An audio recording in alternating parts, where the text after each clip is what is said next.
নমস্কার বন্ধুরা বন্ধুরা বাল্বের কভার আপনার হাতে, প্লেট আপনার হাতে, সব কিছু আপনার হাতে।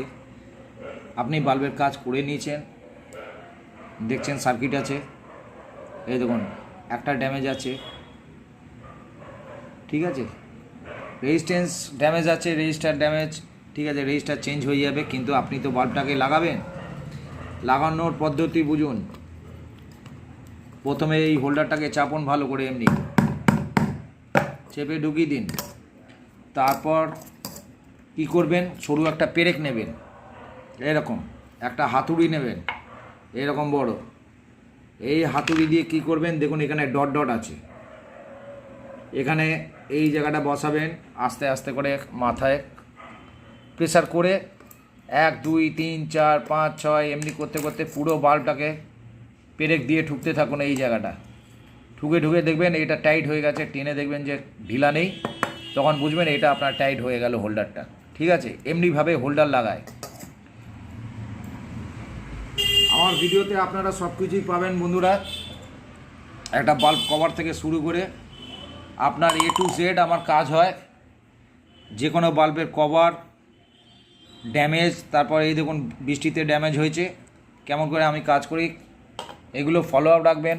কিছু কিছু বাল্বের মধ্যে আমি ব্যাটারি দেওয়া বাল্ব পর্যন্ত ফিটিং করে দিই, যে ইলেকট্রিকেও জ্বলবে। আপনার লোডশেডিং হয়ে গেলে এই ব্যাটারিতেও আপনার বাল্ব জ্বলবে। কমসে কম 4 ঘন্টা আপনার বাল্ব সার্ভিস দেবেই। নতুন নতুন বাল্বগুলো নতুন ব্যাটারি যখন থাকে, নতুন ব্যাটারিতে সেইগুলো কমসে কম 8 ঘন্টা চার্জে আপনাকে সার্ভিস দেয়। কিন্তু এটা বছর বছর চলতে চলতে কী হয়, কি ব্যাটারি ড্যামেজ হয়ে যায়। একটা 20-25 টাকা 30 টাকার ব্যাটারি, সেই ব্যাটারি কতদিন চলবে আপনার? এটা ভালো কোম্পানির ব্যাটারি বন্ধুরা, মেড ইন চায়না আছে, কিন্তু খুব সুন্দর চলে। এটা আমি ইউজ করেছি, খুব একটা খারাপ দেয়নি, ঠিক আছে। এখানে MFG দেখুন ম্যানুফ্যাকচার ডেটও আছে, ডিটেলস আছে দেখুন। 3.7 ভোল্ট, এটা 5 ভোল্ট পর্যন্ত কাজ দিতে পারে। এখনকার যেগুলো দেখছেন যে মানে ব্লুটুথ সার্কিট বেরিয়েছে, সেই সব সার্কিটের মধ্যে এইসব ব্যাটারি ইউজ করা হয় সাধারণত, ভালো চলে। যারা ব্লুটুথ চালাচ্ছেন, দেখছেন বড় ব্লুটুথ চালাচ্ছেন, বাসবার চালাচ্ছেন, তারা দেখবেন যে এই রকম ব্যাটারি চলে। এয়ারব্যান্ড খারাপ হয়ে যায়, কারণ ওইসব ছোটো ছোটো মিনি ব্যাটারি থাকে। আমি এই এয়ারব্যান্ডেরও কাজ আমি পাঠাই, ব্যাটারি দেখতে থাকবেন, ফলো আপ রাখবেন। চললাম, আস্তে আস্তে ভিডিওগুলো দেখতে থাকুন।